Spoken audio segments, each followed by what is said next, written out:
If you want a picture of the future, imagine a boot stamping on a human face forever.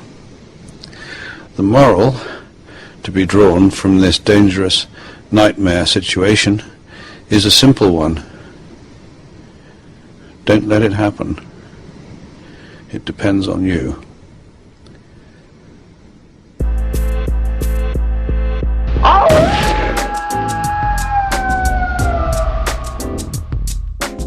Good evening.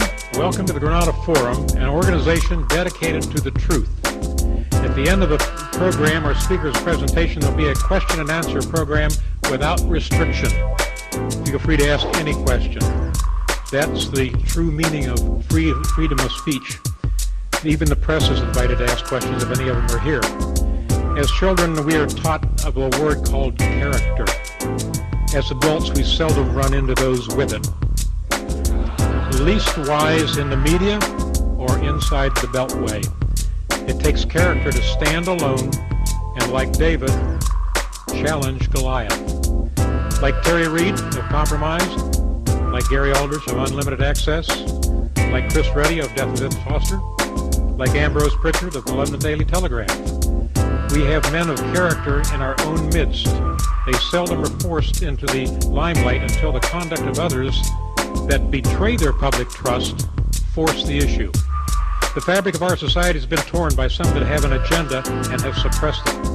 On November 15th of 1996, just 3 months ago, a dedicated true patriot stood his ground and did what we can appreciate. Picture in your mind's eye CIA Director John Deutsch on a propaganda mission to South Central Los Angeles to calm the waters as a result of articles that appeared in the San Jose Mercury News. He was hosted by Congresswoman Juanita McDonald without blinking, and our speaker said, "I am a former Los Angeles Police narcotics detective, and I can tell you that the agency has been dealing in drugs in this country for a long time.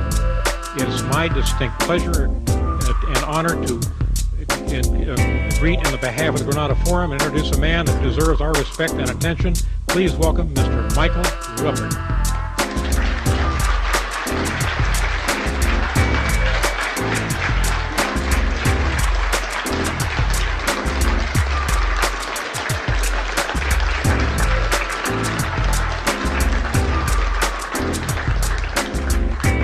Thank you very much. I guess the first thank you I'd like to give tonight is to someone who's not here, Mr. Peter Ford, who came out with the radio, who introduced me to you all, and who made it possible for me to be here tonight. I did a show last night from midnight to 2, and it was a wonderful experience, and if what we do tonight is anything like that, I think we're all going to have a lot of fun. I'd also like to thank Ann, who was very kind to make arrangements for me tonight.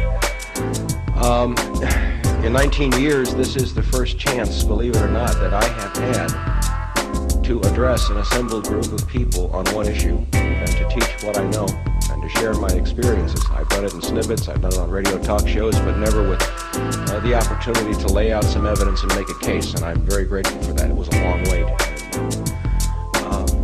I am here tonight in 2 capacities. If there's any lawyers in the room, I'll pray for you, but you know that in a court of law, they talk about evidence.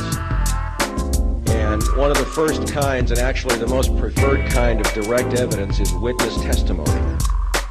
And all over the major media and in Congress, you hear statements that there is no evidence that CIA deals drugs. Well, a witness can raise his hand under oath in court, and that becomes evidence when he tells his story. And I have evidence to give you from my own experience. I am also here as a detective, if you will, although I have not carried a badge since November 30th, 1978. I consider myself to have been a detective working on one case for all these years. And so I'm going to present to you some of that evidence tonight. I want to start by giving you just a little historical background. And you'll see all these books on the table here, and I don't know if they're in frame or not. They're probably not. But you'll see The Big White Lie by Michael Levine, who is a former DEA station chief, or country attaché they call it, from Argentina. He was present in Argentina in 1980 when the Central Intelligence Agency installed the government of Luis Garcia Meza, who was a cocaine lord, and gave him the whole country. And that was done in conjunction with the Argentine military. Garcia Meza's chief of security was Klaus Barbie, the butcher of Lyon. Okay? So there was heavy Nazi infiltration into the Argentinian military. Mike Levine was there. He documented it. He protested it. And, of course, it fell into this black hole that those of us in law enforcement know so well. The next book is that you see there is written by the only man that I'm aware of who's been at this longer than I have. And I'm going to hold this one up.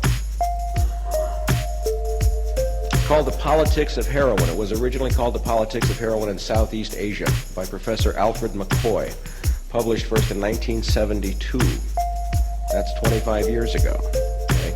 It is a Bible for those of us who do this. When we talk about names, dates, places, the names, the dates, and the places are in here. Now again, if there's any lawyers in here, lawyers love to sue people. Okay? Why is it that this book has never been sued? There's a saying in the law, the truth is an absolute defense against libel. Okay? This is one of our major Bibles. It's in here. It was recently revised and updated to include all kinds of information on Iran-Contra. The next book that I want to show you, actually there are two, both written by the same authors. And these two men, I know both of them. They're both brilliant men. Professor Peter Dale Scott is a professor of English, believe it or not, at UC Berkeley. He got into this many years ago, and he has a PhD, and he is a dedicated researcher. His co-writer, Jonathan Marshall, is about as rare as a good lawyer. He's a good reporter. He works for the San Francisco Chronicle. He's an award-winning journalist. Neither one of these two books, which name names, dates, places, times, quantities, relationships, documents, have ever been sued. Ever. Okay, so when Jack Blum, who was the chief counsel for this Kerry committee during the Iran-Contra era, recently testified to your friend and mine, Arlen Specter. He said, we don't need to go out and investigate. We know. What he was alluding to is what is contained specifically in this book, which is all about Iran-Contra. Names, dates, places, computer logs, everything, it's all in here. Okay? We already know. We don't have to investigate. We know the CIA deals drugs. Of course, the Los Angeles Times completely omitted any reference to Jack Blum's testimony in their stories. Okay? These two books will give you anything you need to refute. You could take Oliver North apart with about 10 pages from this book alone and bury it. Okay? The last book that I wanted to show you, it's almost impossible to get in this country. I wonder why. You can get it in Canada. Written by my dear friend Celerino Castillo. Celi was a DEA agent. He's a decorated Vietnam vet who served first in Peru, and then in the Iran-Contra era he served in Central America. He served in Honduras and Salvador and Guatemala. And he was at Ilopango Airport, which was the major Contra supply airport in El Salvador for the northern front of the Contra war effort. And he describes in this, at the airport, two hangars, hangars 4 and hangars 5. Now he's got the records. Hangar 4 was the CIA hangar, hangar 5 was the NSC hangar, both controlled by Oliver North. He recorded tail numbers, he watched the cocaine being loaded, he talked to the pilots, he got the flight plans, he watched as the planes were given gratis entry across the border into the United States. He wrote reports. And what happened was Ambassador Edwin Corr, who is now teaching at the University of Oklahoma at Norman, came to Celi and said, leave it alone, bud, it's a White House operation. That's evidence. That's a clue. Celi had this wonderful experience of going to a formal dinner at the U.S. Embassy in El Salvador. And the guest of honor that night was Vice President George Herbert Walker Bush. And so Celi was there and Bush was there, and they bring Bush over to Celi, and Mr. Vice President, this is Celerino Castillo, our senior DEA agent, and how do you do? You're, Mr. Bush, you're a hero for the country. And Celi said, Mr. Vice President, I gotta talk to you. There's something really wrong going on here. they're flying drugs out of 4 and 5, and CIA's behind it. And George Bush said, "Nice to meet you," and walked away. You know, don't let anybody ever tell you there is no evidence.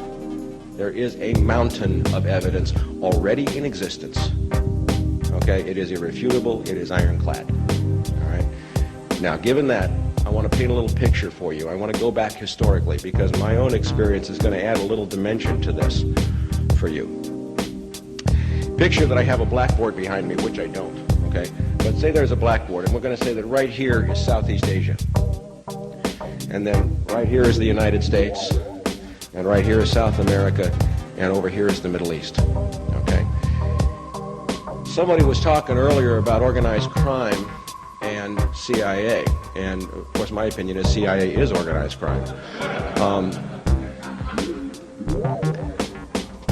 In the Second World War, some deals were made between the Office of Strategic Services and the Mafia in New Orleans. We were afraid of Nazi sabotage, so we took a guy named Lucky Luciano out of prison in New York, and and he guaranteed that there would be no sabotage on the docks in New York. We took a guy named Vito Genovese. I like that, Vito Genovese, and we let him go back to Sicily to spy on it so that we could invade Sicily when Patton went in there. Of course, they went right back into the drug business. They went right back into their operations. The bond is very, very close. Stop there. Fast forward to 1954. 1954, Dien Bien Phu. The French were kicked out of Indochina. Now, almost everybody knows that the Golden Triangle in Indochina is where most of the world's heroin has come from for a long time. It is the largest opium-growing region in the world. There are several others. The French, in order to sustain their war, had been paying the local tribesmen, the Hmong tribesmen, and Kuomintang, the Chinese who were kicked out of China, with opium, which was a long holdover from the British opium trade from the 18th century. When the French went out, we filled that void, and we sent some people to Indochina. Their names were Adderholt, Singlaub. Does that ring a bell to anybody? There was also a guy by the name of Paul Helliwell, and there was a guy by the name of Richard Stilwell. And these are the people that we sent into Southeast Asia, CIA, to take over where the French left. Extremely well documented. And one of the first things John Singlaub did, and one of the first things Paul Helliwell did, was to take over the payment of Kuomintang and other rebels with heroin. It was just the way you did business. As we moved closer to the Vietnam era, that trade began to expand because of the relationship between CIA and the Mafia. As we get to the Vietnam War, now again, picture I'm drawing on the board up here some other names. So if we fast forward to the Vietnam era, I'm going to write some other names in Southeast Asia. Theodore Shackley, station chief in Laos, later station chief in Saigon. Richard Secord, anybody ever hear that name? Nah. Richard Armitage, anybody ever hear that name? Erich von Marbod, anybody ever hear that name? Okay. Von Marbod was in the military at the time, Department of Defense. They all worked extremely closely together. Tom Clines is another one who was Ted Shackley's deputy in Laos. Extremely well documented. There are still living witnesses. There are Air America pilots still alive who later became involved in Iran-Contra. That we ran the whole war in Laos, which was completely outside of congressional oversight, with heroin. We've all heard the stories about heroin coming back in body cavities in the dead GIs. Air America, Air Heroin, okay, the Black Plains. In the last 19 years, I have spoken to more than a dozen former members of the U.S. Army Special Forces, the Green Berets, who were sometimes ordered to carry the heroin by CIA. We ran this whole war there on heroin money. That heroin money did not just pay for the war, it paid for a lot of other things. Now, what happened is, and the picture that I want to paint to you is, I don't know if anybody here is familiar with the disease of alcoholism. Okay?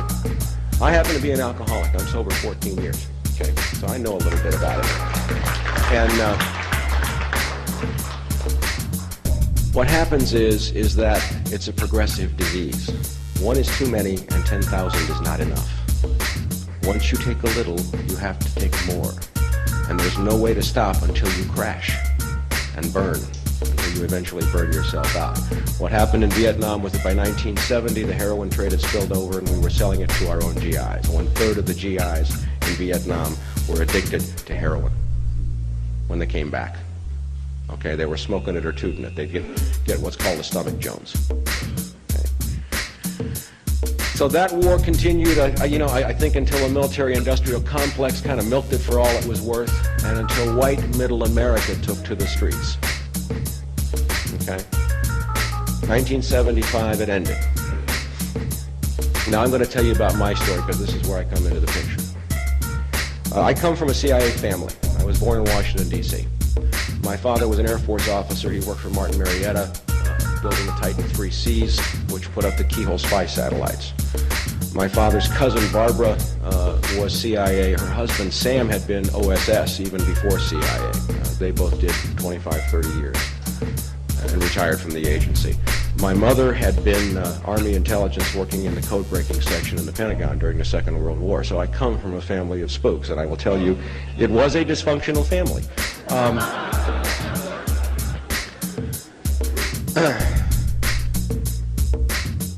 I was an honors student, I'm an honors graduate in political science from UCLA.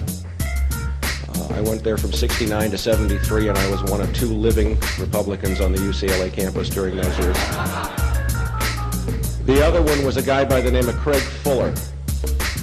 Now, I was chosen to intern for Chief Ed Davis at LAPD, having been groomed and having already been spotted as, part of the establishment, the in-crowd, an up-and-comer.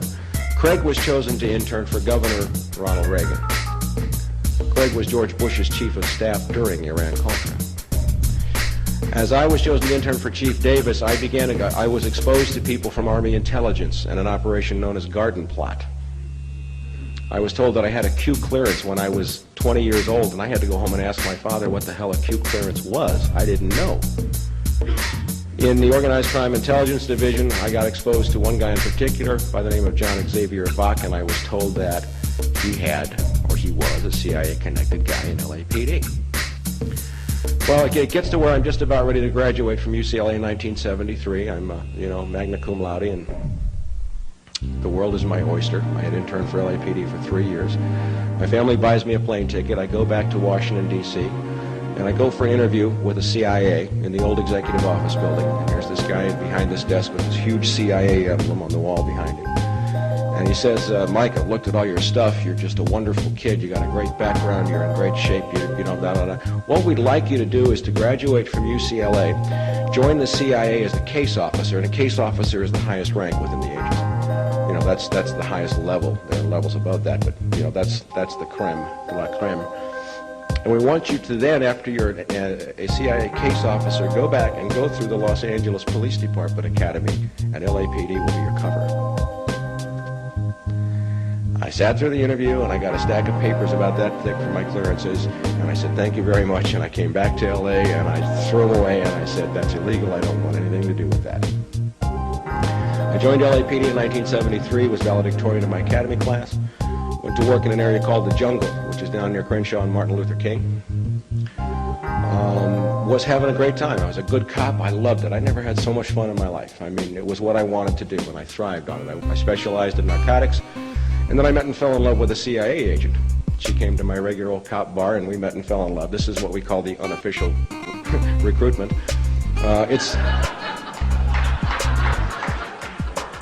It was more fun than the one in the office, I'll tell you that. And she knew people in LAPD's intelligence divisions. I didn't even know who they were. She kept mentioning this general by the name of Lee Goforth. And I'm going, well, who the heck is he? Oh, he's a general, and he deals with terrorists. Wow, sounds great.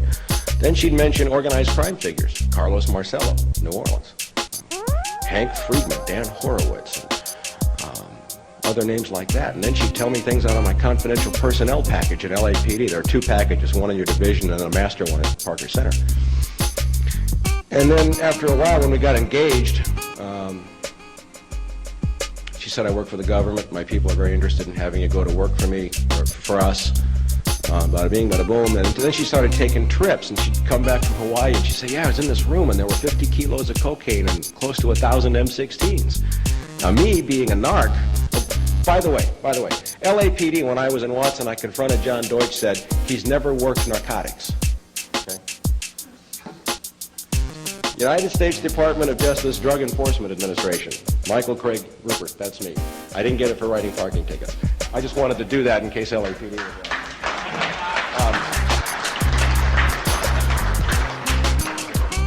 I said, look, if I'm ever in a room with 50 kilos of cocaine, somebody's going to jail.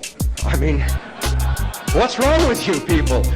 I mean, here I had been on loan to Wilshire Narcotics a few times writing search warrants, happy to get an ounce, and she's talking about 50 keys, and I'm wow. And, no, we never touch the drugs. What? No, we don't touch the drugs. We kind of follow the guns. Okay? I'm not going to get involved in anything that overlooks drugs.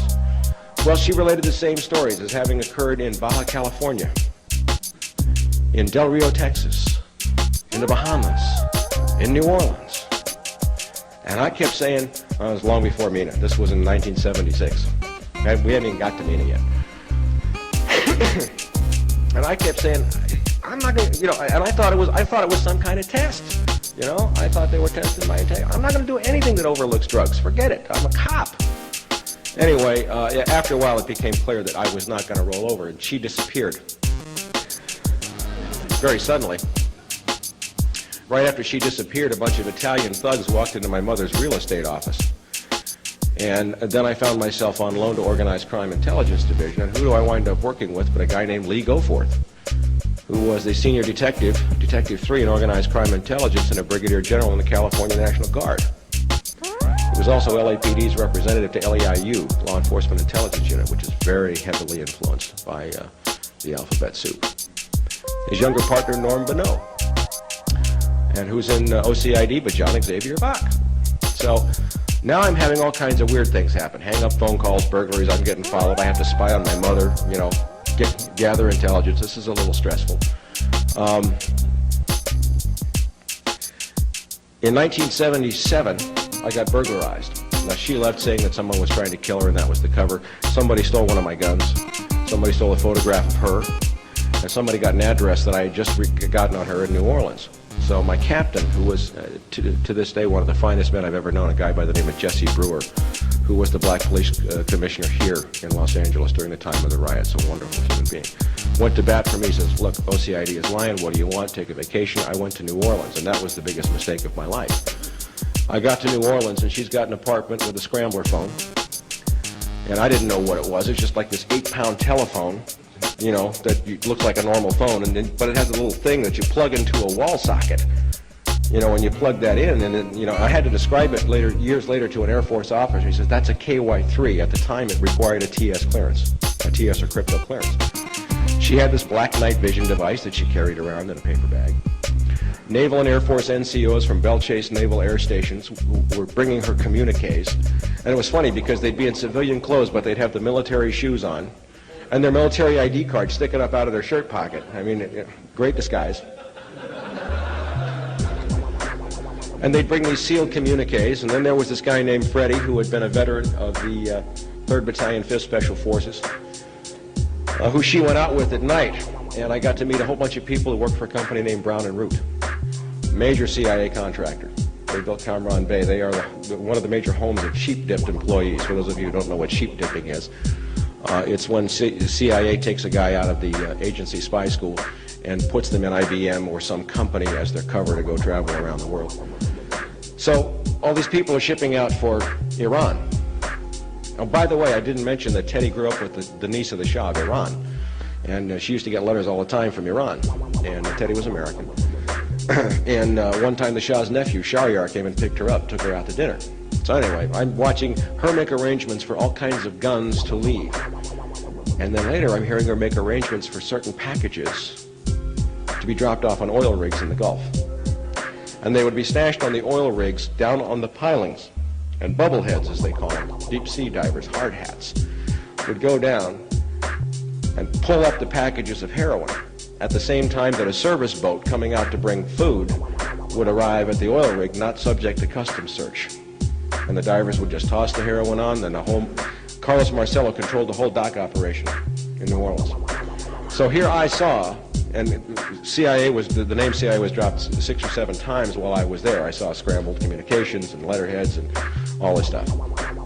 So they were controlling an operation where guns were going out and drugs were coming in. This was in 1977. So after 8 days, I said, goodbye, I'm leaving, I don't want anything to do with you people. And for those of us who have been through this, it is a very painful loss of innocence. I can't tell you how painful it is to begin to discover that your country is really dirty. And you do it in stages, you don't let go all at once. I came back, I told everybody, leave me alone, and they wouldn't. I kept getting followed, chased. I got shot at once in New Orleans. And I wound up going into a hospital for stress. Basically because OCID said they were going to commit me under one of their psychiatrists.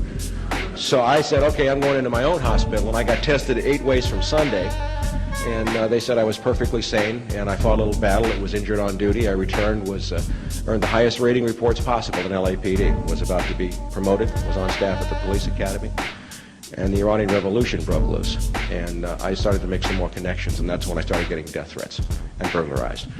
I wound up taking a tape-recorded death threat, and I asked to see Chief Daryl Gates.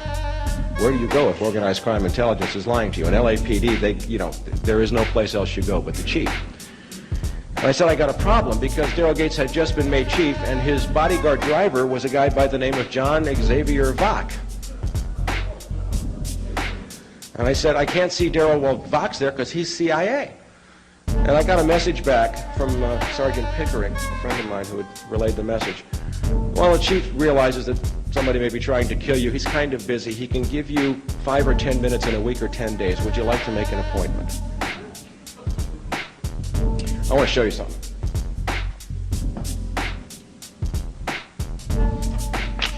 I'm going to be giving this out at the press conference at the rally that we're doing this weekend.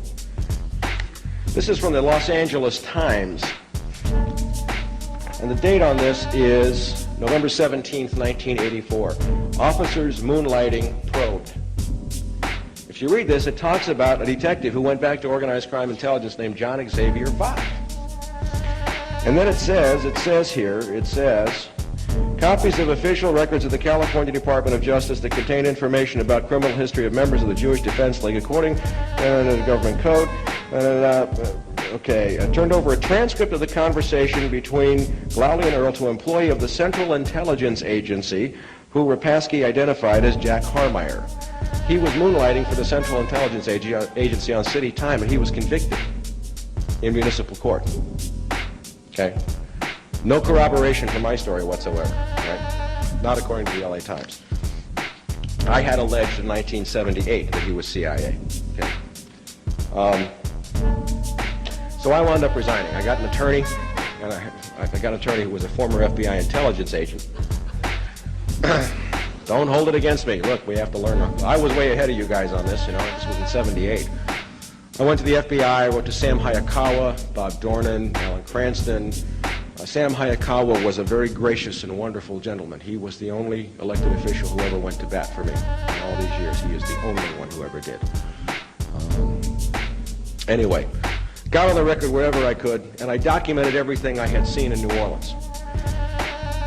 To sum up the points that I made in a 4.5-hour complaint to the FBI that I later made to a reporter, David Rosenzweig at the LA Times, who until recently was assistant managing editor of the LA Times, to all the Congress people, to everything else. I said, Carlos Marcello, guns, drugs, CIA, Hawaii, California, Mexico, submarines, Texas, Louisiana, terrorists and rebel groups.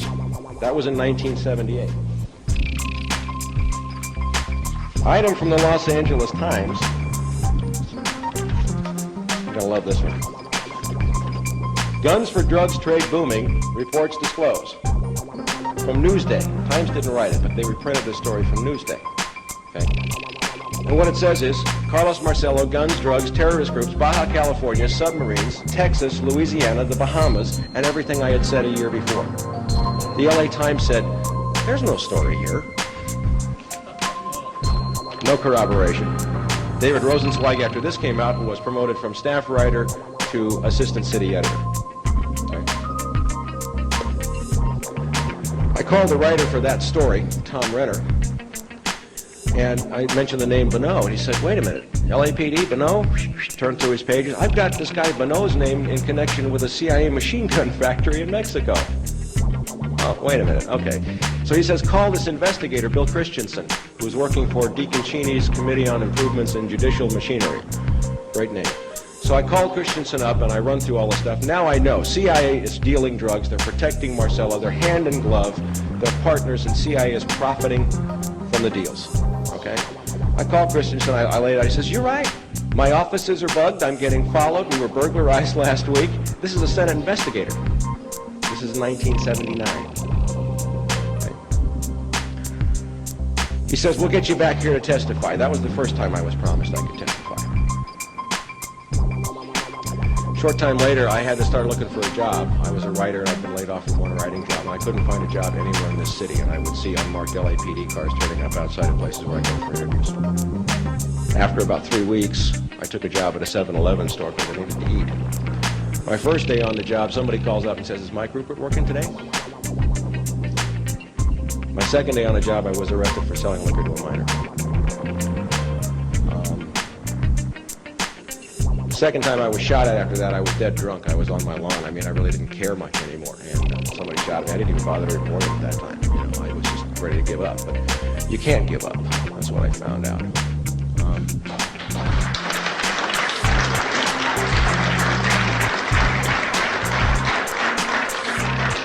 I wish I had a choice. I really do wish I had a choice. So I kept pursuing and pursuing and pursuing. And eventually, one reporter from the days when we had a paper in this town.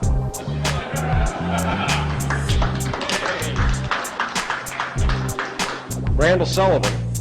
I made the front page of the Herald Examiner 2 Sundays in a row, October 11th and October 18th, 1981. There's the full page. I love this part. It says, Mike Rupert, perhaps LAPD's most intelligent officer. I really like that one. If I'm so intelligent, what am I doing this for? Okay, it lays out all the stuff about CIA, and it actually even finally mentioned down here, after the end of 2 parts in 2 weeks, CIA dealing drugs. So I am on the record in October of 1981. I even have documents back from the FBI saying that I said it back in 1980. So I do have a claim to some seniority here.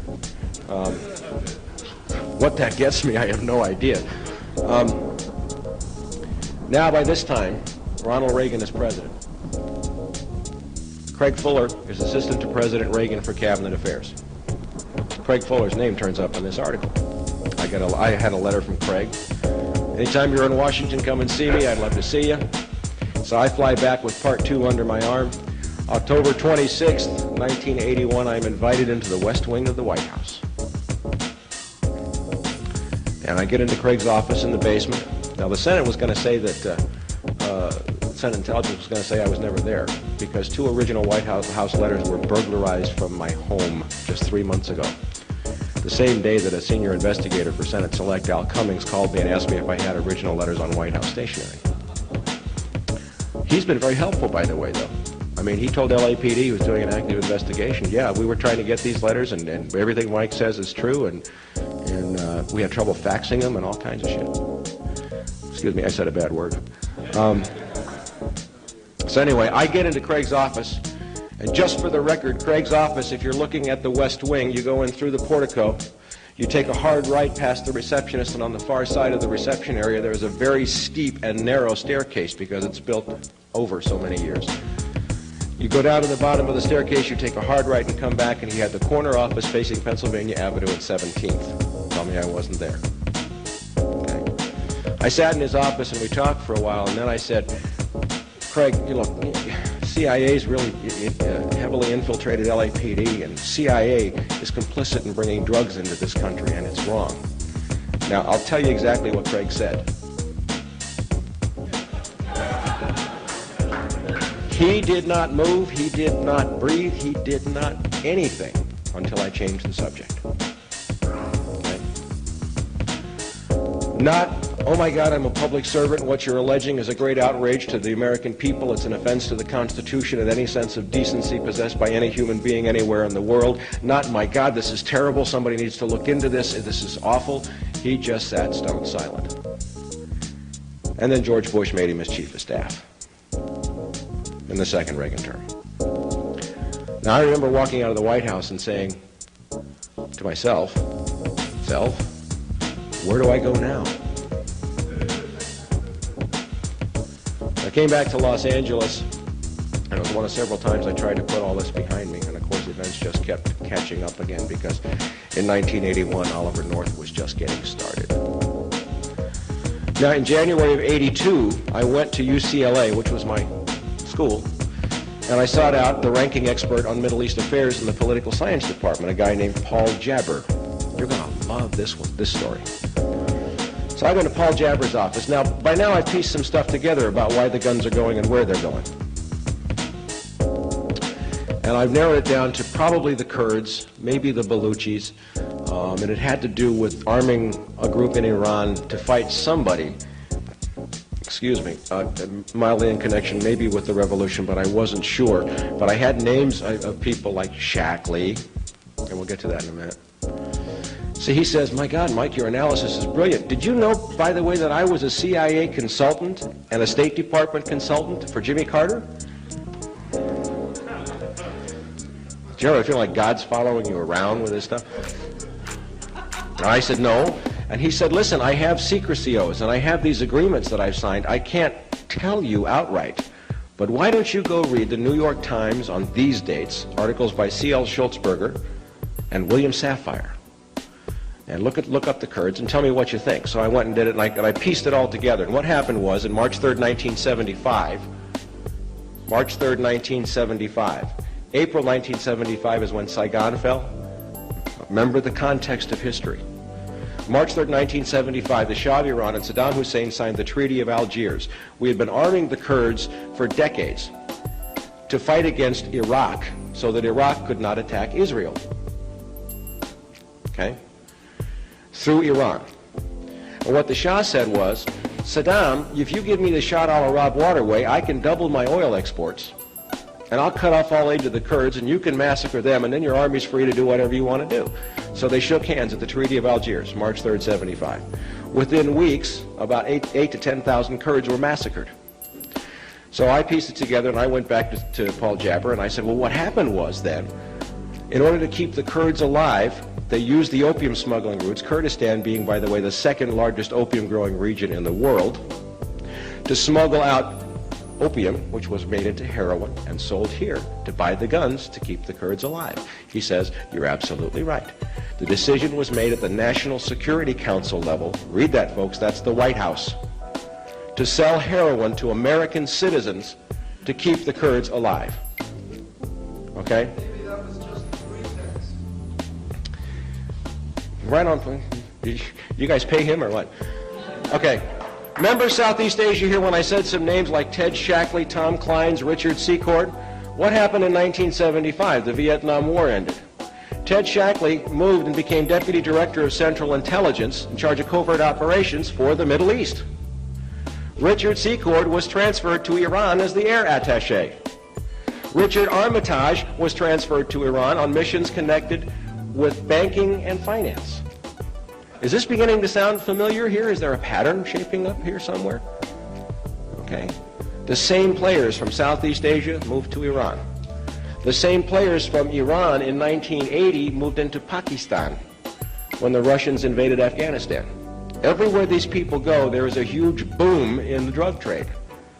Pakistan, before the invasion by the Soviets, had supplied 0% of American heroin.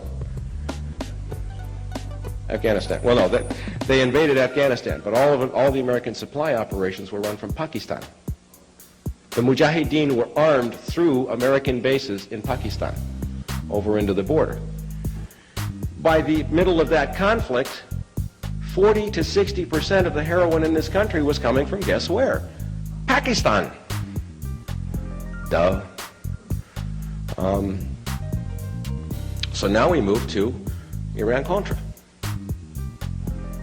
The Boland Amendment says no more lethal aid to the Contras. Cut them off. Reagan says we'll go private. Okay. Oliver North, by the way, started to get involved back in Iran and Pakistan. He starts cropping up. Now we have the Contra supply operation. And who do we find? Oh, by the way, John Singlaub went to the Middle East too. Now, who do we find cropping up in Iran-Contra? John Singlaub, Richard Secord, Ted Shackley, Richard Armitage.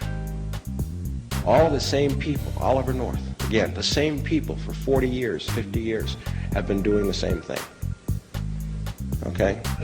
Now we get to Iran-Contra. And I'm not going to spend a great deal of time on all the stuff that's already out.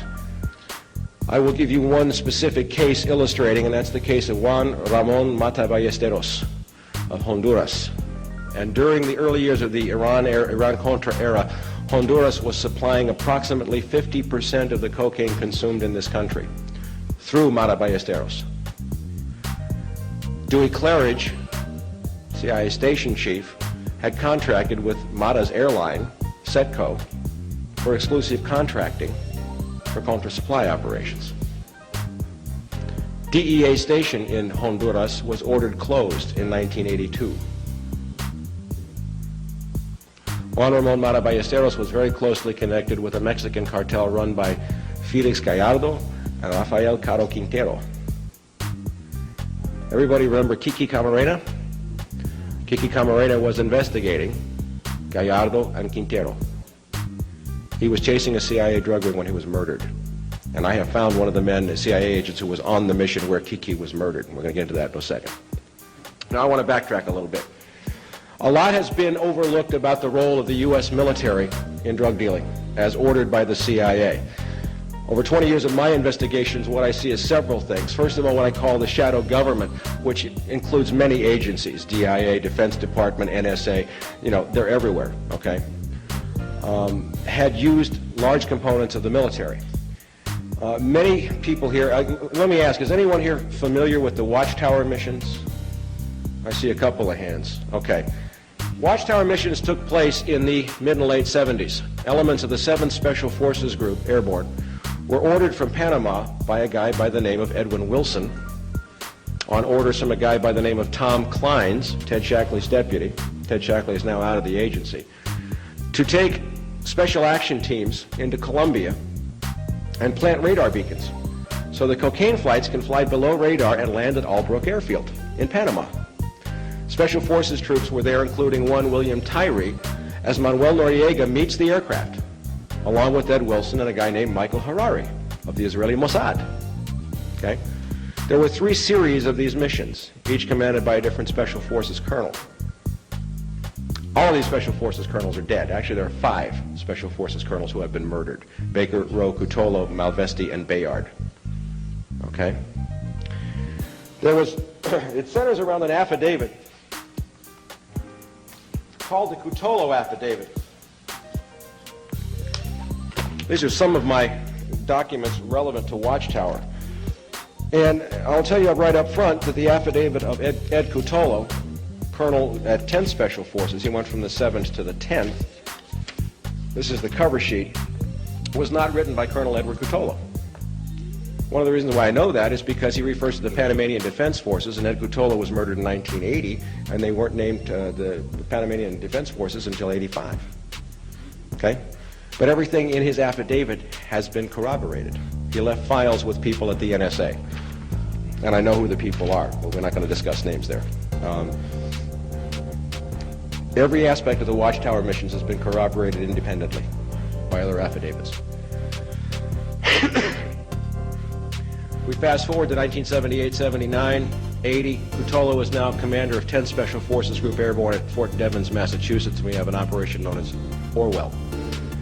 Due to the massive CIA drug operations, they were afraid of leaks. Now remember, when I left LAPD, it was November 30th, 1978. Orwell was at its peak then. Army Security Agency, Special Forces personnel, military intelligence personnel were ordered to bug and wiretap courthouses, politicians, anybody who had any knowledge. We have affidavits from people who pulled mics out of courthouse walls in Massachusetts. They did John Kerry, they did Tip O'Neill, they did anybody, any politician who might expose these operations. Now we have a Sergeant Bill Tyree who's on these missions, who had been on the missions in Central America, who had been ordered to do these surveillances. And he wanted out. He got sick to his stomach. He had enough. This was not American to him. His wife had been keeping diaries. They murdered his wife, and they framed him for it. We have affidavits from people saying he wasn't even at the murder scene. We have a letter from the district attorney who prosecuted the case, who was gay, who was being blackmailed by special forces, saying, please destroy the videotape showing the murderer other than Tyree coming out of the bedroom window. Okay, there's so much proof that he's been in prison now 18 years. I talked to him yesterday. Okay, and as we move along with this case, we get more and more information about Watchtower. This, I will hold up for you here, this is what the Army has to say about Watchtower.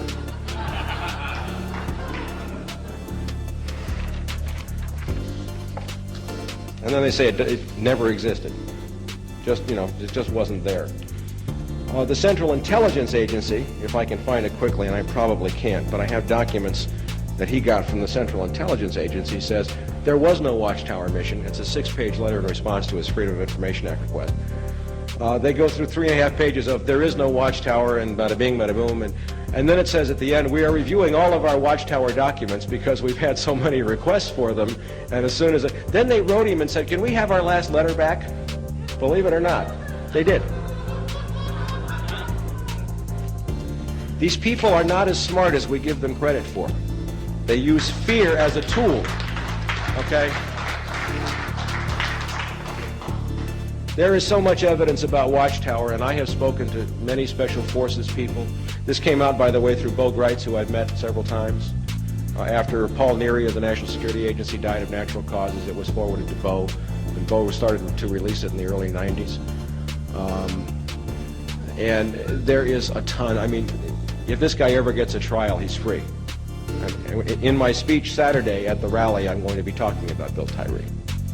I'm going to be talking about the 12 or so members of Special Forces who have shared with me the shame they carry, okay, at having been ordered to do things like this. Now I want to get to someone who's even going to make you feel worse, if that's possible. Thank you. Pardon me, I'm going to hit the glass. This is a guy that I get to take credit for discovering all by myself. Again, I have such wonderful luck. Colonel Albert Vincent Carone. In this copyrighted report that I wrote in 1994, I called him the missing link between Iran-Contra cocaine operations and organized crime. This man was 20 years with the New York Police Department, a detective who happened to be involved in a couple of very key NYPD cases known as the French Connection and the Prince of the City, for which my colleague Jimmy Rothstein, a retired NYPD detective, deserves great credit as having uncovered the CIA links to both cases. Okay. This is a picture of Colonel Albert Carone after his retirement from NYPD. He was caught sodomizing two 12-year-old boys, and they gave him a pension. He had been a bagman and a CIA operative for his whole career. He is the counterpart in NYPD for what they wanted me and others to do at LAPD. Except for, this guy died, by the way, in 1990. I've held his personal phone book in my hand. Let me backtrack again. The death certificate when he died, we call it the CIA flu. The death certificate read chemical toxicity of unknown etiology. His liver and brain self-destructed over a period of 6 months, and no doctor of about 11 doctors who treated him could figure out what was causing it. I've held his phone book in my hand, Colonel Albert Carone. And in that phone book, I found William Casey's home phone number in Locust Valley, Long Island. I found the home phone number for Paulie Castellano. Anybody know who Paulie Castellano is? He's the guy who took over the Gambino crime family. Matty the Horse Iannello. Pete Licavoli. More mobsters than you can shake a stick at. Now, I found a couple other names in the phone book. Go back to Southeast Asia. Remember when I wrote on the board up here? Paul Hellawell and Richard Stillwell. Home phone numbers. Also key players in a bank called the Nugan Bank out of Australia, which was the CIA's drug bank, who had Bill Colby as its chief counsel. This is a clue. This is a clue. Okay. He went on a mission to Mexico in 1985 with a guy named James Robert Strauss. I have no idea how long I've been going. Okay, James Robert Strauss, who used to brag about having taken quiet walks on the beach with Richard Nixon. I hope they weren't too close. And he came back from this mission saying, my God, we killed 2 DEA agents. We massacred a whole bunch of innocent civilians in Chiapas. You know that there's a revolution going on in Chiapas now. And I've lost my stomach. I can't do this anymore. He had been laundering cocaine profits from the CIA through the mafia for about 25, 30 years. And he lost his stomach. You know, not after sodomizing the boys and killing people or anything, but when 2 DEA agents finally killed, something clicked, something is wrong. Do we have any other evidence? By the way, here is one of the pages from one of his surviving passports. If anybody knows anything about passports, he had a black one, he had a maroon one, he had a green one, and he had a blue one. In 3 different names. Here's a passport stamp showing 3-day circuits from John F. Kennedy to London Heathrow to Nassau, the Bahamas. Could he have been laundering stuff? I don't know. We have some bank account numbers at NetWest, National Bank of Westminster, and Coots & Co., one of which is still live. His daughter has it. We have military records. We have travel records from Strauss, Downing & Associates. His partner had an insurance company, but for a guy who sold insurance domestically, why would he need to go to Johannesburg, Hong Kong, London, Kuala Lumpur, Seoul, Luanda, Angola, the Jersey Islands? They do a lot of laundering in the Jersey Islands off the British coast. Casablanca, Madrid. I mean, I got 5 pages of travel records. Okay. When Albert Caron died of chemical toxicity of unknown etiology, several things happened. Every military record of the guy disappeared. His New York police pension disappeared. His bank accounts disappeared. His insurance policies disappeared. His driver's license record in New Mexico disappeared. Every record of this man was sanitized in the space of 3 weeks. His daughter, Dee Caron Ferdinand, who I love dearly and who is one of my closest friends, was left utterly broke and bankrupt, wiped out. She wrote to Pete Domenich's office and sent a picture of this photograph saying, my father was a colonel. And the Army said he was a sergeant in World War II, and that's what they buried him as, a master sergeant. Pete Domenich's office called her back and said he rented the uniform. Okay. All right. Well, then we'll just have to assume that 12 years earlier he rented a uniform as a major with exactly the same decorations.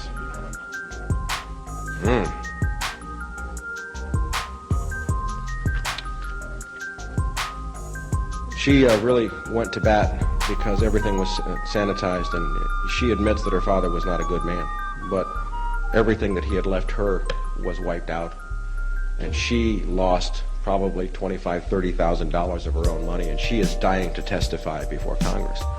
I went out and met with her in 94, and 93, actually, and gathered all this information, wrote my report, talked to the doctors. I mean, here's some of his diplomas from intelligence school and so on and so forth.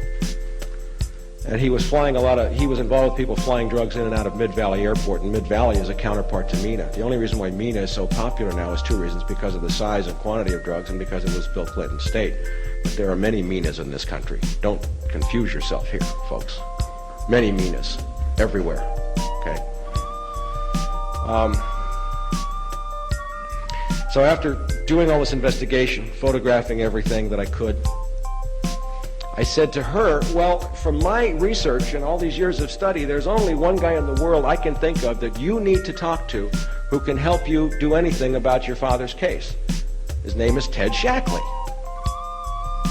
By the way, did you know that Ted Shackley, when Oliver North ran for Senate, was leasing Oliver North office space for like $5 a month? No connection. No connection. So she finds a guy named Robert Mayhew, who's living in New Mexico. Mayhew puts her in touch with Shackley. Now her father's buried in the headstone reads Staff Sergeant. After 3 years of trying to get that change to colonel, she calls Ted Shackley. 6 weeks later, the headstone says full colonel. We have before and after photographs. We have a copy of the order, which she's an Italian from Brooklyn. She stole it. What can I tell you? We have a copy of the order directing the change, okay? No connection whatsoever. This case, if we pull this one, we'll really pull it apart. But how many cases like that are there? There's dozens. There's dozens and dozens and dozens of cases. I want to talk about one more case. Anybody recognize this guy? Colonel Jim Sabo, full colonel, United States Marine Corps, Chief of Air Operations, El Toro Marine Air Station. Murdered in 1991. Now, what's significant about 1991? Cold War had been over for about 3 years. Iran-Contra was over. Why was he murdered? This guy, by the way, was about as straight arrow as you can get. Devout Roman Catholic. His wife went to Mass every day. He went, every day that he could. The family man of doom, the best family man you could ever imagine. Spotless Marine Corps record. He caught C-130s flying onto El Toro with 1,000-kilo loads of cocaine. His brother is one of the main speakers at our rally on Saturday, Dr. David Sabo. Now, the Naval Investigative Service said that he committed suicide. Now, why did they say he committed suicide? Because he sent a bookcase to his son on a military flight that was flying empty from point A to point B. And they were going to ruin his career for that dishonor. It happens all the time, folks. If the space is empty anyway, who cares? And he says, you're not going to do that to me. He was going to blow the whistle. According to the Naval Investigative Service and the Marine Corps, Colonel Jim Sabo went out into his backyard with a 12-gauge shotgun, shoved it so hard into his mouth that he sheared off the uvula at the back of his throat. Now, if you're going to commit suicide, why do you put yourself through all that stuff just to commit suicide? The funny thing about the Sabo murder case is that he aspirated blood for 10 minutes after they said he blew his brains out. Now think about that for a minute, folks. If you're dead, you're not breathing. How can you aspirate blood after you've killed yourself? It's impossible. They also found a deep skull fracture on the back of the skull right back here with a hematoma. You don't hematoma. It doesn't sound like it sounds like a dance. You don't get hematomas if you're dead. That's a result of the body trying to heal itself and fluid rushing to the wound. Somebody knocked him out, boom, let him lie on the ground for 10 minutes with a skull fracture, inhaling blood before they shoved a shotgun so hard down his throat it sheared off his uvula. Okay? This report contains the reports of 8 different forensic pathologists who have all said this man did not commit suicide, he was murdered. The brother, Dr. David Sabo, is a medical doctor who lives in South Dakota. He's been fighting this case non-stop since Jim was murdered. And he's winning some cases. His attorney now is Daniel Sheehan, who people have many mixed opinions about, who was the head of the Christic Institute back in the 80s, but Danny's doing a good job with this case. What happened with the Marine Corps and the Navy, as Dr. Sabo tried to fight this, was there were some loyal Marines who snuck out some records and some notes which said, "Get David Sabo." The Marine Corps went after his medical license, saying that he was saying that, people should do illegal things, and of course that didn't go anywhere. But they have the documented records about a strategy designed to make Dr. Sabo lose his medical license. They are trying to move ahead with trial, and he just won a major decision in the U.S. Ninth Circuit here in California, not on the CIA issue, but granting him broad discovery to subpoena the military records regarding the cocaine activities. So, again, David Sabo will be one of our speakers Saturday, as will Celly Castillo. Mike Levine was supposed to come. He wound up with 102 temperature yesterday after testifying for about 2 weeks in San Diego in a case where 2 agents murdered a sailor down there. And he's been ordered back to New York to go to bed, so we're going to miss Mike, but he's here in spirit. So I guess what I want to say to you is this. This is bigger than any of us think. They've been flying in drugs all over this country. They've been dealing drugs to Americans for 40 or 50 years. But go back to the analogy that I gave you before about the drunk on a binge. Okay? We can see that it's been getting worse and worse and worse. They have utterly corrupted the criminal justice system. When we have a guy like Stanley Sporkin sitting on the U.S. District Court in Washington, D.C., you know who Stanley Sporkin is? Retired Chief Counsel for the Central Intelligence Agency. He sits on the bench on the U.S. District Court in Washington. His email messages read to Stanley from Ali during the Iran-Contra era. You want to talk about a choke point to control key cases? I have spoken to people who used to work for a company called E-Systems in Texas. I see old Bob going crazy over there about E-Systems. Their children, one of them had her son murdered because she discovered E-Systems. E-Systems makes all the encryption devices for the NSA and CIA. There is not a secret that the government has that E-Systems does not also have. Sitting on the board of directors of E-Systems is Admiral William Rayborn, retired director of Central Intelligence. We have documented E-Systems CIA flights dropping massive loads of cocaine into Lake Tawakoni, landing at the E-Systems airport in Garland, Texas. Okay, there is proof.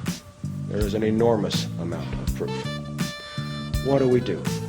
Okay, what do we do? All right, 20 years. I'm going to share with you my experience, strength, and hope, having looked at this for 20 years, being a graduate of political science from UCLA, having knocked on every door. There isn't a thing you can think of that I haven't tried. Okay, I'm going to tell you what we do. I'll tell you that there were times for me in the 20 years that I've had incredible depressions, incredible heartache, incredible disillusionment, utter hopelessness, knowing and believing that I was going to die and never see a day of justice. I'll tell you, I think I'm beginning to understand how a slave felt, knowing that he was going to die, and that neither he nor his children would ever have any hope of seeing freedom. And there were times when I thought, and I used to manage the largest gun store in the state, B&B. And I got so much good information out of B&B because we sold to all these feds, and they'd come in. I'd say, yeah, come on back and shoot this MP5. And the guy would just start blabbering all kinds of stuff to me. It was wonderful. There were times when I wanted, like others, and I will not criticize them, to go to the hills. You know, I have no family. I've never had children. I was told that if I ever had children, they'd kill them. Then I thought about going to the hills and giving up and waiting just for a chance to go out fighting. But I will tell you what I have learned in 20 years, that it takes more courage to stand up and talk than it does to fight.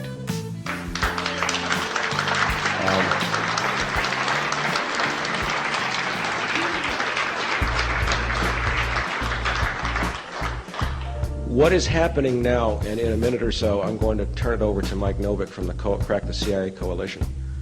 What I see happening now is a potential miracle of biblical proportions. I happen to believe in God. I have a higher power. I could not be sober 14 years otherwise.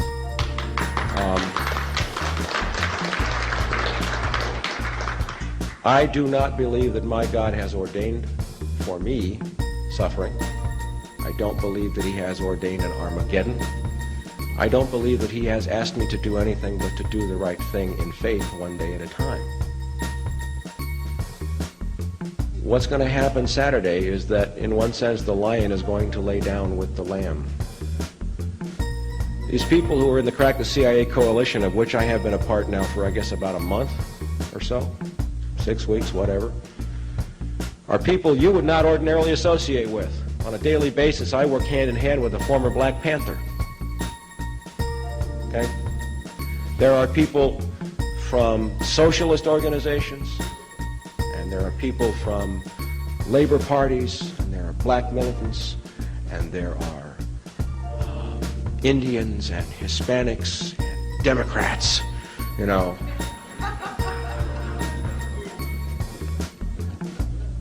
And I want you to know something. These people are standing up for you. These people plan to go to the street to say CIA is dealing drugs and it's wrong, and they plan to stand up, which is the most courageous act we can do, to go to the street and exercise First Amendment rights, and they're doing it for you and me and the stockbrokers in New York and the rich housewives in St. Louis. And they're putting aside all of their differences, saying this is not about anything but right and wrong. Okay?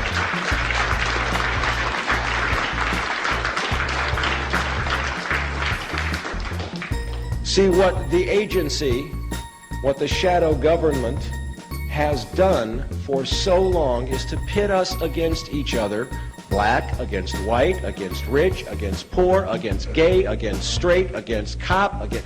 We've been turned, you know, and we react. Last night I was on the show at KIEV, and this guy calls in and goes, well, it's the communist conspiracy, and you got Tom Hayden endorsing this, and my God, and you know, that they're going to start violence, and it's the communist take. And I said, wait a minute, hold it, just a minute. You know, sure, there were communists, and they weren't good people, but how about the fact that we brought all these Gestapo and SS into our special forces and our Central Intelligence Agency? Those are Nazis. I said, why don't we just do this like I'm a cop? I don't care what political party a bad guy belongs to. I just want to make the arrest. You know?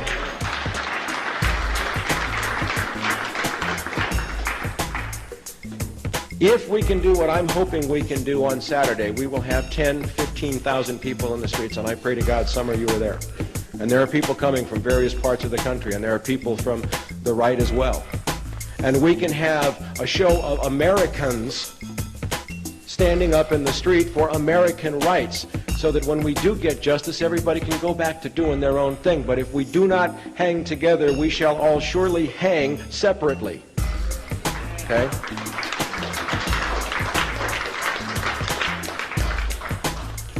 We're trying to do something which is really dangerous. And if we pull it off, we're going to scare the bad guys to death. Okay? We are going to make a statement when they look through the crowd and see who's there, and see that we can pull this off non-violently, peacefully, with enthusiasm and cooperation. This is something that hasn't been done. It takes more courage to stand up than it does to fight. It takes more courage to talk and to say, I believe, and I am willing to say, you are wrong. Because we're afraid of the ostracism. Well, let's stand up together and see if we can't change something. I'm going to call up on Mike, and we'll let him talk for a few minutes. Then we'll take questions.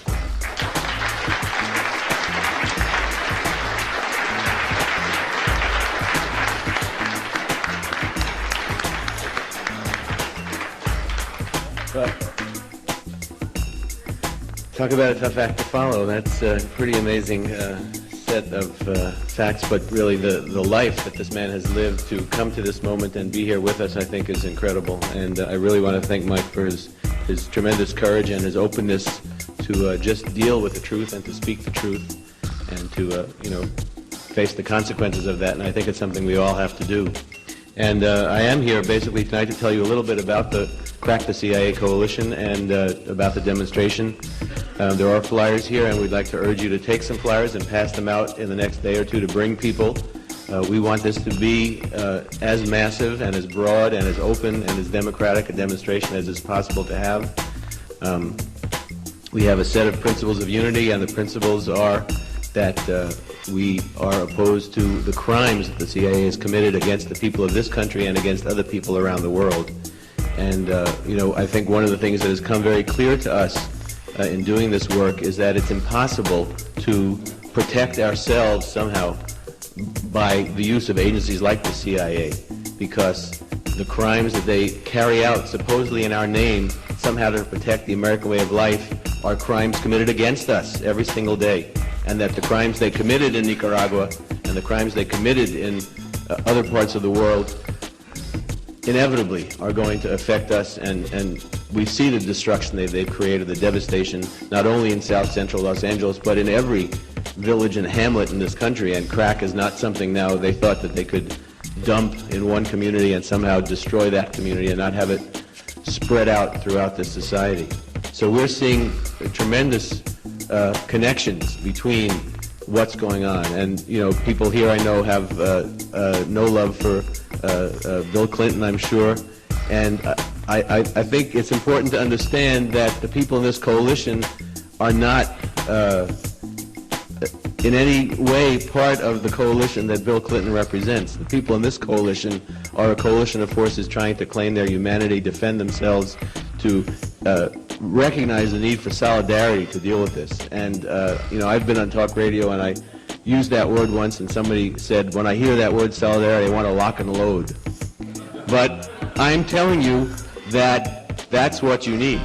That if you want to deal with the CIA, if you want to deal with Bill Clinton, you have to recognize what they're about. And they're about an empire. And the problem with Bill Clinton is not whether you think he's a socialist, or you think he's a moderate, or you think he's this or that. Bill Clinton is an emperor. And that's the problem with Bill Clinton. And Bill Clinton wants you to be subjects of his empire. And if you want to have any other status than as a subject of that empire, then you have to stand with the former Black Panthers in this coalition, and you have to stand up on Saturday and say that Bill Clinton and the CIA are not committing these crimes in your names or in our names, and that if we want to protect ourselves from those criminals, we have to take action with all the good people of South Central, the good people of East Los Angeles, the good people of the San Fernando Valley, have to stand up together and say, we want a different and a better world together. So I would like to urge you to come out on Saturday. I would also like to urge you, if you have some funds to make available, I know that you all have your own needs and demands, but as a representative of this coalition, I'd like to give you the address for a moment. We have P.O. Box. It's the Crack the CIA Coalition, and it's P.O. Box 191601, Los Angeles, California, 90019. We've been fronting out money to bring Celi Castillo to Los Angeles, to bring Dr. David Sabo from South Dakota to Los Angeles, to bring documentation, information, and to put on this demonstration. And so we want you definitely to come out and support. We want you to be a part of this process. We're not stopping tomorrow with the demonstration. The demonstration is the beginning. We are co-sponsoring on March 15th, and everyone who's here is certainly welcome to come. A teach-in on all of this material at Fairfax High School in the city of Los Angeles.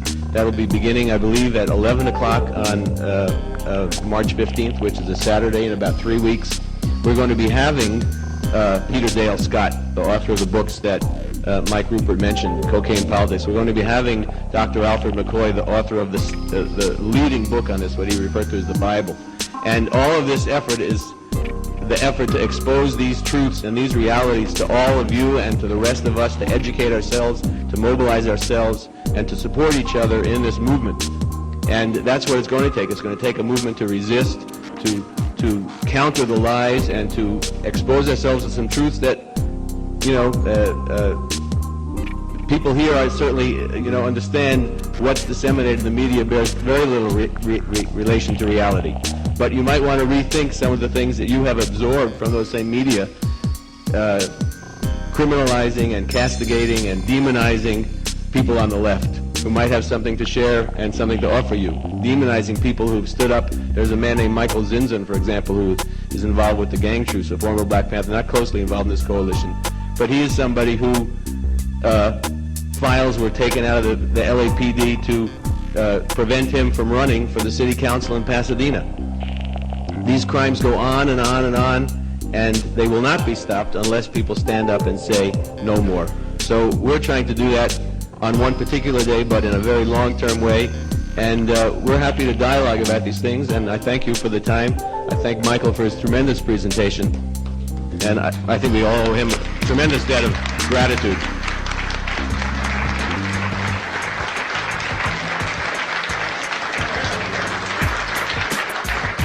Okay, we're going to have questions from the back of the room, so those of you who have questions, Mike will be glad to try and answer for you. So please feel free to ask any questions. The leaflet actually is unclear, and the question was asked. 12 noon at City Hall, downtown Los Angeles, 1st and Spring Street. We'll be marching from there to the LA Times, to the Los Angeles Federal Building, and then back for a rally at City Hall. We have a permit. We obtained a permit. We'll be marching with the police at a distance, but it's a permit. It's a completely legal march. It's a completely nonviolent march. We're there to express these truths and to take a stand on these issues. Mr. Rupert, Yes. you mentioned the secret government. Do you see the CIA as the ultimate executive, or whom is the ultimate executive behind all the wrongdoing we see? I tend to be, when I answer, well, I'm always asked this question, and I try to be fairly conservative because I try to approach this as a detective and answer with evidence that I have, okay? If you recall, I mentioned Paul Jabber, the UCLA political science professor. Shortly after I met with him, he left UCLA to become vice president of Bankers Trust.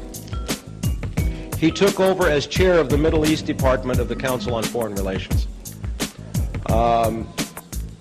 That's where I see a lot of this going. The more I try logically as a detective using intuitive, inductive logic to get to the bottom of this, I come to banks. That's where I come. I come to banks. And of course, most of the banks are foreign owned, especially. Follow the money. That's the bottom line. Do you know if Brian Quigg is all right? I assume you know him. Who? Brian Quigg of Phoenix. He's the one with the internet site with all this material that you have been speaking about this evening. Yeah, I'm not familiar with him. Oh, you don't know him? No. The book, L.A.'s Secret Police. Mike Rothmiller. Is that fairly accurate? Yes, I know Mike Rothmiller. And what's very interesting about that is that Mike touched on a couple of things. LAPD has been heavily infiltrated by CIA for a long time. Bill Parker, who was the legendary chief here, hated the FBI. And he invited CIA lock, stock, and barrel to come into LAPD. And then there are documented cases during the Iran-Contra era of one detective named Hamilton of Organized Crime Intelligence coming off an airplane with the Mexico City Chief of Police, Arturo Durazo, who was under indictment for drug corruption from the Bahamas. What's an LAPD detective doing with the Mexico City Chief of Police on a flight from the Bahamas? Daryl Gates made a statement in 1992 that the only position he would consider in a second Bush term would be Director of Central Intelligence. My question for Daryl is, what are your qualifications? Okay. Mike Rothmiller's book is good. He kind of stopped short of some other things, but he and I have spoken many, many times. So yes, it's a good book. Yes, I wonder what your opinion is of I haven't heard you mention this, and I'm wondering why. The kind of pulls the rug out of all the law enforcement agencies around the country, and has been advocated by the many judges and the many doctors and many Jocelyn Elder, and is the answer is the legalization of drugs. And when a lot of people here might not understand what I mean by this, is that I'm not advocating the use of drugs, but by the legalization of drugs, we're talking about many solutions for many problems, in that many people, billions of dollars that are spent chasing down criminals are freed up, and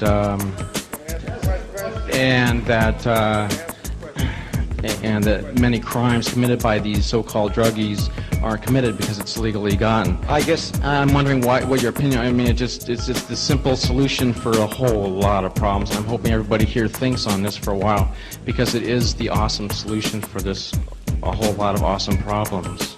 I have thought about this a lot, and I will say that as a cop, what really makes me feel good is when I hurt the bad guys. I'm sorry, that's the way I feel, I feel in my gut.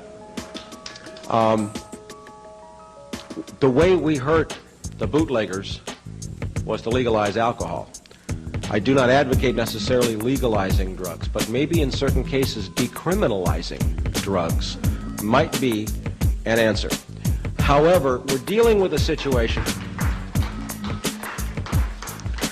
Historically, the British in the 1800s established their whole economy on a trilateral trade, growing opium in India, selling it to the Chinese, getting silk, taking it back to Britain, and making textiles. And that set up the cash flow of the British economy. That's the model. The difference is now that we're poisoning ourselves, which is really ugly, okay? But there was a report, which I have not seen, but several congressional staffers who I know, and Bob, if he's still here, probably knows it too, prepared by the House Banking Committee, chaired by Henry Gonzalez, which said something like, if all the drug money were withdrawn, the 8 largest banks in the Western Hemisphere would collapse. That would create a depression the likes of which this country had never seen before. So we have to use some thought in really how we approach the problem. So anyway. Yes, the problem is not the CIA. The problem is organized crime, the Democrat and Republican Party. And the real problem is that we do not have a policy of putting the cocaine cartel out of business and destroying the cocaine cartel. Instead, you're destroying the American people. My question is, why aren't you putting the blame on the Democrat and Republican Party and organized crime, and why aren't you pointing out that we have no policy to destroy the cocaine cartel? That's what you'd be using the opportunity Saturday morning for. I just was pointing out about the guy with the phone book with Paulie Castellano and all of that, so I think I was talking about organized crime. Yes. Yes, last night on Peter Ford's show, you mentioned that you had sent the material to Ross Perot, and he had called you twice, but I don't know what he said. Could you elaborate a little more on that conversation? Yeah.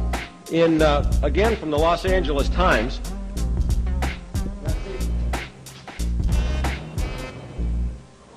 this is what I do when I'm around the press. I've been published in the Los Angeles Times. I don't say anything unless I have it right in my hand and I'll back it up. The Los Angeles Times ran this story in 1987, January, about Ross Perot backing Richard Armitage into a corner. If anybody knows Richard Armitage, he's 6'4" and bench presses 430 pounds. Okay? And this short little floppy-eared Texan with a big nose got him in a hallway in the Pentagon and backed him into a corner. And the issue was CIA dealing drugs, Armitage's involvement, and the POWs connected in Laos who were left behind. Okay? Ross Perot was sent to go see Vice President George Bush. And Bush said, go see the FBI, and threw him out of the White House. Ross Perot cost Bush the 1992 election. Okay? Now, I wrote to Ross Perot in 1990. And I sent him all the stuff from my stories and everything. And one day the phone rings, and it goes, Mr. Rupert, this is Ross Perot. How are you? And I'm going, Jesus, you know, and I just came out of my chair. It was him. And he said, I want you to know that I've read every word that you have sent me, and no one has pursued this longer or harder than you have. You should give it up. He said, I must know 20 or 30 former military officers and law enforcement officers who discovered the same thing, and they all had their careers ruined, their lives ruined, their, you know, everything. They do the same thing to everybody. You'd think they'd try something different. I do a pretty good Ross Perot after all this time. And he said, but they don't because it works. And then Ross Perot said to me, Mike, even with all of my resources, I don't know why I pursue it. I can't get anywhere. The answer is not money. The answer is people in the street. The answer is people standing up together, expressing their will. Okay? Now, I want to tell you a secret. I was the press spokesman for the Perot movement in '92 here in Los Angeles County. Now, I've kind of parted ways with Ross just because of the way he pulled out, and I'm not going to go into that now. But what I saw in 1992, we had our little headquarters on Ventura Boulevard in Sherman Oaks. We had a list of 15,000 names of people who wanted to volunteer. People who had never voted before in their lives. People who had never held any hope that there was any way that their voice could be heard in this country. And what Ross Perot did was to tap into that wellspring of discontent which is lying just beneath the surface in this country. And that's what we're trying to do with this rally and with this demonstration. It's there. We want to reach that critical mass so that the people who know or suspect or just feel in their gut that something's wrong will come forward. Mr. Rupert, I hope I'm not going over something that you already covered, but I came in late tonight. I wanted to know, Daryl Gates made a statement that he was part of the CIA. Did you cover that, or do you know? And if so, what was his job, or what was he doing? In 1962, I believe it was, Daryl Gates was captain of LAPD's intelligence division. And there's a well-respected author named Bill Turner, who's a former FBI agent, who's written a number of books. And he describes this incident where a guy named Dennis Maurer was out with a bunch of right-wing paramilitary guys in the desert, way north of Lancaster. And they were throwing hand grenades around and shooting machine guns and, having fun. And up roars Captain Daryl Gates of LAPD's Intelligence Division, way out of his jurisdiction, and says, knock it off. And they said to Daryl Gates, well, it's okay, CIA told us we could be here, they gave us the stuff. And he said, screw you, I am CIA, and I'm telling you to stop. Well, there was an undercover Long Beach policeman in that group who wrote a report which made it into the files. So that was the answer to that question. Yeah. Mr. Rupert? Yes. Yeah. I wonder if you could comment on reports that I have heard that a great deal of the money funding and indeed creating National Coalition to Ban Handguns, Handgun Control Incorporated, and various other activist groups and individuals in the gun-grabbing, anti-constitutional, so-called gun control movement has its source in CIA-affiliated and CIA-front organizations as part of a calculated program to disarm the American people. I have not seen any direct evidence of that. But I fall back on the old line, if it walks like a duck, if it quacks like a duck, and there's duck feathers everywhere, we've probably got a duck. One of the things that I have studied a lot is something called the Hegelian dialectic, which says you create a problem, and then you solve the problem, and in solving the problem, you get the end result that you were after to begin with.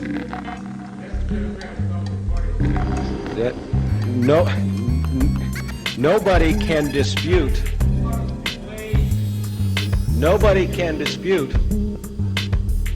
the fact that we have seen utterly repressive laws, especially vis-a-vis asset forfeiture, being imposed upon us, laws which begin to scare me. And I have interviewed a guy whose father was a high-ranking official in the Abwehr, which was Adolf Hitler's intelligence service, who was his grandfather. And he used to tell his grandson, who was now a very good friend of mine, if he didn't lose the Second World War, he just changed venues. Okay? So it's beginning to sound like that here, yes. Yes, Mr. Rupert, you mentioned earlier that our economy has become hooked on drugs. I wonder to what degree our major political parties have become hooked as well. How much drug money has flowed into campaign contributions, do you think? Again, I don't have any direct information on that, and I really only answer stuff that I know directly, but there is so much drug money. I mean, if you look at what happened in Mina, there are 2 retired Army CID investigators. Gene Wheaton is very public, and I know Gene well, who estimate the amount of drug money flowing through Mina at $40 million a month, and through the Arkansas Development Financial Authority, which is what made Bill Clinton the hero in the state of Arkansas. So, yeah, it's probably there. Mr. Rupert, I want to congratulate you on your courage, sir, and I wanted to ask you if you had any assistance from former Officer Rothmiller, who wrote the book L.A. Secret Intelligence Police. I just said a few minutes ago, I know Mike. We have spoken many times over the years. We share a lot of views. His book's a good book. He and I actually worked patrol in Wilshire Division at the same time, so, yeah. Hi there. I don't know if I want to rub elbows with Tom Hayden, but I'll take it on your word that it's a good thing, the March. I have one question. Do you know what happened to former CIA Director Colby? He supposedly died mysteriously. Well, you know, supposedly drowned. Yeah, right. My attorney called me up the day they found his body and wanted to make sure I had an alibi. No, I don't know personally. I've just received an updated copy of the Franklin cover-up, which contains some very disturbing questions about Bill Colby's death. But I don't have any direct knowledge, but who knows? I have 2 questions. Your bravery is astounding the past 20, 25 years of your investigation. Is your life still in danger today, and is there any contracts out on your life? And secondly, what is the whole purpose of the rally, and how are we going to bring all these people to justice in the end? First of all, no, I wouldn't know if there was a contract out on me. I haven't been shot at for a long time. I'm fairly well known now, and they tend not to kill people who are fairly well known. The problem is you can get so well known it doesn't make any difference to Martin Luther King, Bobby Kennedy, et cetera, but I'm nowhere near that big yet, so I think I'm safe for a while. As to what we're trying to do and how we're trying to do it, I am relieved of having to answer that question. Again, what I have come to from a spiritual and a constitutional and an American standpoint is that my job is to do the right thing and to leave the results to a power greater than myself. The only sin that I'm aware of is not standing up. That's the sin that I'm aware of. Yes, sir. I think it rather paradoxical that there's enough evidence against Mr. Clinton and his administration to put most of them in prison. My question is, how intrusive has drugs become part of the operation in Washington, D.C. amongst the congressmen, the senators, and why is it that we don't have one person who will stand up and initiate impeachment proceedings on this scum that we have in the office? Does drugs have an effect here, and why is it we're not getting anything done? All investigation and no prosecution. Drugs have an effect everywhere. In the Catolo Watchtower affidavits, there's the story of one congressman named Larkin Smith who tried to stand up, who was looking into the Tyree murder case. He was flying on an investigation when his plane crashed and he was killed. Hale Boggs. They kill congressmen. They can kill presidents. Maxine Waters walks a fine line. She is a Democrat, a member of the minority party. She doesn't chair any committees. She is chairwoman of the Black Caucus, yes, but she alone, as a member of Congress, doesn't have the power to stand up. I am going to make it very clear in my speech Saturday that where the people lead, Congress will follow. We have got the cart before the horse. We can't expect anybody to do for us what we will not demand that they do by ourselves. Okay? We have to stand up together. Congress ain't going to listen until we do. Yes, ma'am. Yes, thank you very much, Mr. Rupert. It is very clear to me that you are a very holy man, and you are totally surrounded and protected by the love of God wherever you go. And I particularly like the way you said, do you ever get a feeling that God is following you with this stuff? I love it. Thank you very much. I do have a question. It's very clear to me that it's AAA, all about addiction. There is no easier way, is there, to control people than to get them addicted. Now, whether it's called legal drugs or illegal drugs, a drug is a drug is a drug. I would like to know if you know how far and to what involvement the American Medical Association is involved in this. Thank you. I sometimes feel like I would have to be God to answer some of these questions.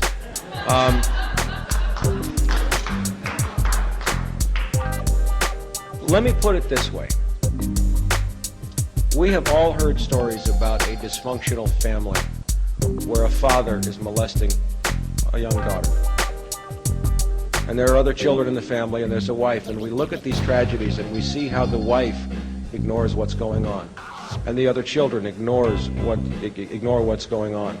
For the sake of maintaining the family image, for the sake of looking good, out of the fear that if they expose what's going on, the father will turn his rage against them, and that's a dysfunctional family. This country is in that state of denial. Every aspect of this country is affected by this crisis. Let me define it to you this way, and I'll be real brief with this. Could the President of the United States, the executive branch, which theoretically is empowered over the CIA, have permitted the agency to deal drugs to American citizens? Or could it have happened without him knowing about it? Either way, you have just defined the greatest crisis, constitutional crisis, in American history since the Civil War. And solving it is going to take that kind of upheaval. Leadership in this will have to show that we can do this non-violently, in a healthy way, in the American spirit, not in the German spirit, not in the Russian spirit, not in the Chinese spirit, but in the American spirit. Yes, I appreciate that remark. I would like to have us all remember that what I believe you have described this evening is not a man-made battle. But we are wrestling against principalities and powers in high places. And basically that is a spiritual problem. And we're not going to go out here as a group of people and conquer this in our own strength. It'll be like David putting on Saul's armor. It doesn't fit. It only weighs us down. But I believe it's in 1 Chronicles where it tells us, if my people who are called by my name will humble themselves and pray and turn from their wicked ways, then will we hear from heaven, and I will heal their land. And that's what we've got to come back to. We're kidding ourselves here, sitting here thinking, now I appreciate the rally, and I support it wholeheartedly. But as a group, we're kidding ourselves if we think we're going to go out and do this in our own strength. Only history will be repeated again and again. But it's as we turn to the Lord Jesus Christ and let Him operate through our lives and then put our hand to the plow, we will conquer. And my fervent hope in response to that, where two or more are gathered in His name, He is also there. What if 10 or 15,000 are gathered, and many of those gather in His name too? Yes. Yeah, I very much appreciate that comment. I did want to, you mentioned earlier about Mina and Nella, which we've all been most familiar with.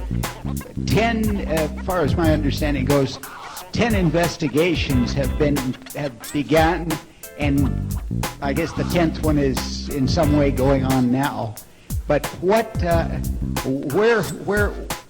has caused these all to end, and the information, the myriad, tons of information that have been gathered to not result in any meaningful action? The way this country works is that unless it shows up in the Washington Post, the New York Times, the Los Angeles Times, Time, or Newsweek, officially it doesn't exist.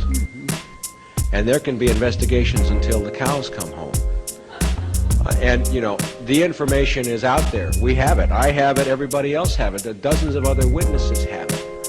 Gene Wheaton has it. Terry Reid has it. I've spoken to Terry several times, okay?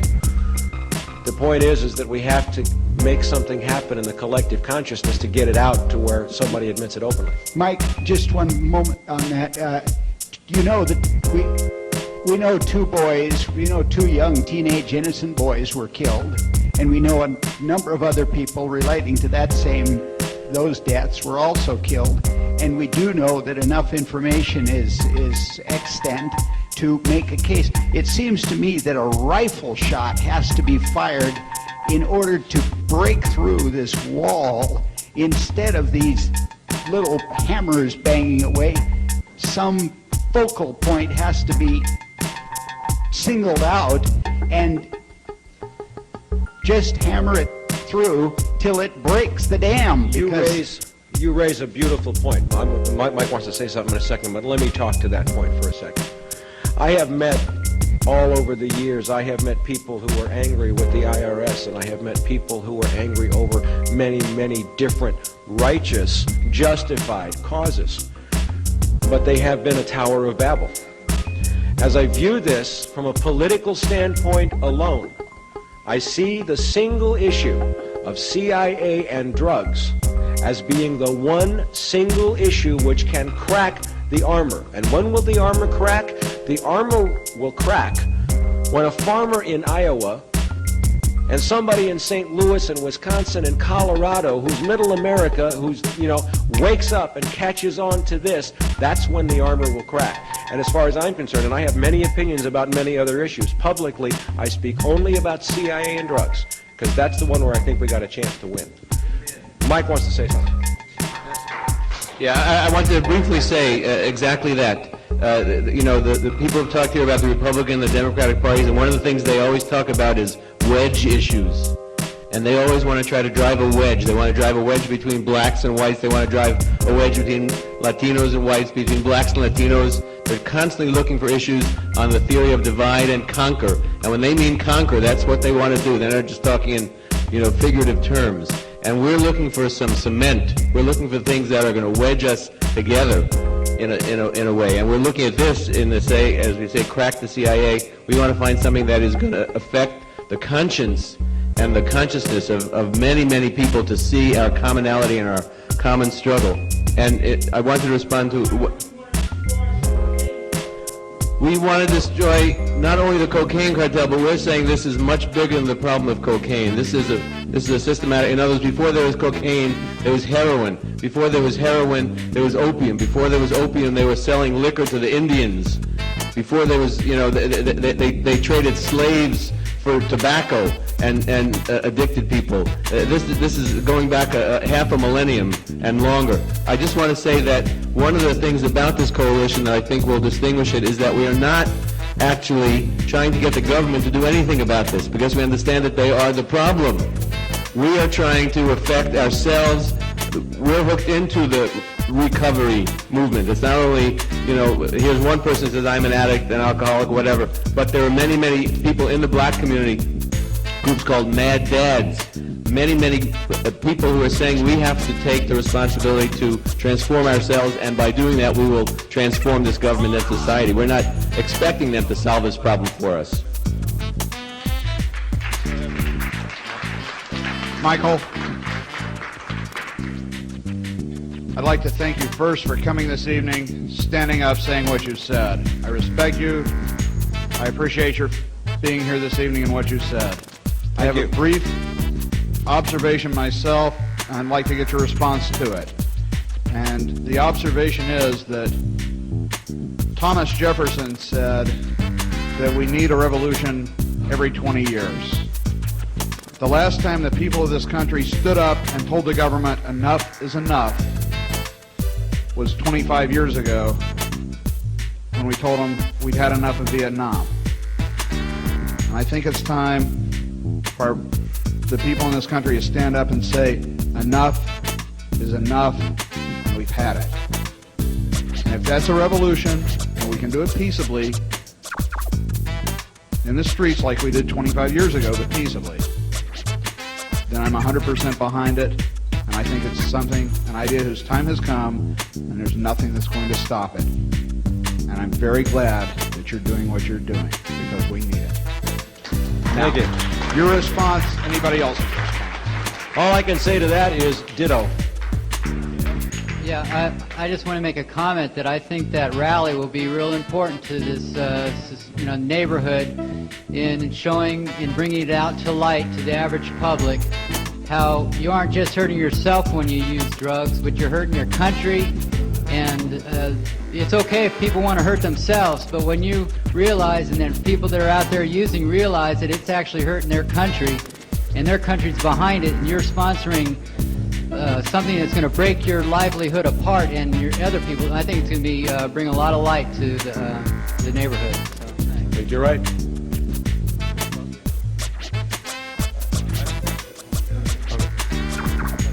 Yes. Unless you demand that the government destroy the cocaine cartel and organized crime, who have done all this damage to the American people, you're not going to get the American people behind you. You're not going to get American justice. My question is, why don't you have a plan to destroy the cocaine cartel, and why don't you want to make the government do that? We have to fix the government first. We can't get a government that doesn't respond to us to do anything in our interests until we fix the government. You're going to be there tomorrow morning. Why don't you make that the demand in front of the press, and for the press to pitch that why isn't the government destroying the cocaine cartel? They are the cartel. It's nice to have a spirited group, and on behalf of the forum, we want to thank Mike Rupert for an interesting talk. Please bear with us. Looking forward to having you come back. I do hope you do.